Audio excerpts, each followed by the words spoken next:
Career সেরা র্যাঙ্কিংয়ে বাংলাদেশের এক ঝাঁক তারকা ক্রিকেটার। অস্ট্রেলিয়ার বিপক্ষে ঐতিহাসিক জয়ের পর আইসিসি থেকে সুখবর উড়ে এলো টাইগারদের জন্য।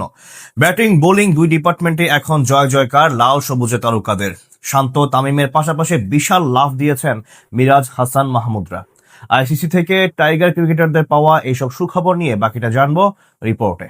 অস্ট্রেলিয়ার বিপক্ষে ডারউইন টেস্টের পর এমন সুখবর আসতে পারে এমনটা অনুমান করেছিল অনেকেই। অপেক্ষা ছিল শুধু অফিসিয়াল ঘোষণা আসার। অবশেষে আইসিসির তরফ থেকে এলো সেই ঘোষণা। আনুষ্ঠানিকভাবে শান্ত মিরাজ তামিমদের জানিয়ে দেওয়া হলো সুখবর। ডারউইন টেস্টে টাইগারদের দলগত পারফরমেন্সে বিশাল পরিবর্তন এসেছে আইসিসি র্যাঙ্কিং এ। দলের বেশিরভাগ তারকাই উন্নতি করেছেন। বাংলাদেশি তারকারা যেখানে সুখবর পেয়েছেন, সেখানে অজি তারকাদের কপালে জুটেছে হতাশা। দুই ইনিংসেই ব্যাটিং ব্যর্থতায় নিজের সিংহাসন হারিয়েছেন ট্রাভিস হেড। 9 বছরের টেস্ট ক্যারিয়ারে সেরা র্যাঙ্কিং এ পৌঁছেছেন নাজমুল হোসেন শান্ত। 43 ম্যাচে 9 সেঞ্চুরি হাঁকানো এই ব্যাটার প্রথমবারের মতো পৌঁছেছেন আইসিসি র্যাঙ্কিং এর সেরা 20-এ। প্রথম ইনিংসে 84 রান করা শান্তকে পরের ইনিংসে আর ব্যাটেই নামতে হয়নি, আর তাতে করে সেরা ব্যাটারদের তালিকায় 9 ধাপ এগিয়ে 20 নম্বরে চলে এসেছেন শান্ত।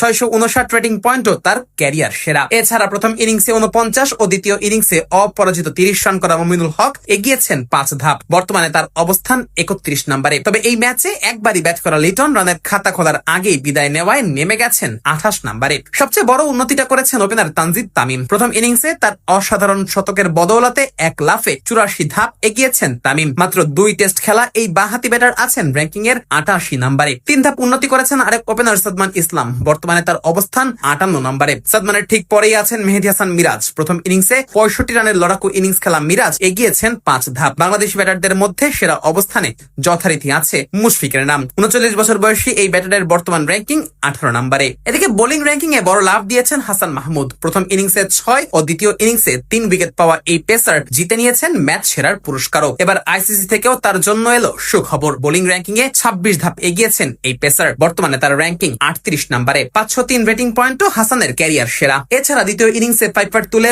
অজি ব্যাটিং লাইন আপে ধস নামানো মেহেদী মিরাজ উন্নতি করেছেন 3 ধাপ। বর্তমানে তিনি আছেন 24 নম্বরে। মিরাজের উন্নতি হলেও নিজের আগের অবস্থানেই আছেন তাইজুল ইসলাম। ডারউইন টেস্টে মাত্র 1 উইকেট পাওয়া তাইজুল যথারীতি রয়েছেন 11 নম্বরে। বাংলাদেশি বোলারদের মধ্যে র্যাঙ্কিং এর বিচারে তাইজুলই সবার সেরা। এছাড়া ম্যাচে 3 উইকেট পেয়ে 1 ধাপ এগিয়ে 49 নম্বরে আছেন তাসকিন আহমেদ। আর এই সিরিজে না থাকায় নাহিদ রানা পিছিয়ে গেছেন 1 ধাপ। বর্তমানে তার অবস্থান 60 নম্বরে। এদিকে ব্যাটিং বোলিং এ উন্নতি করলেও অলরাউন্ড র্যাঙ্কিং এ আপাতত আগের অবস্থানে থাকতে হচ্ছে মিরাজকে। তিনিই আছেন টাইগার এই অলরাউন্ডার। তবে তার সাথে যৌথভাবে 3-এ থাকা মিচেল স্টার্ক নেমে গেছেন 4 নম্বরে। অন্যদিকে ব্যাটারদের র্যাঙ্কিং এর শীর্ষে থেকেই ডারউইন টেস্ট শুরু করা ট্রাভিস হেডের অবনতি হয়েছে বেশ। 2 ইনিংসেই টাইগার বোলারদের সামনে ব্যাটিং ব্যর্থতায় নিজের সিংহাসনটা হারিয়েছেন হেড। নেমে গেছেন 4 নম্বরে।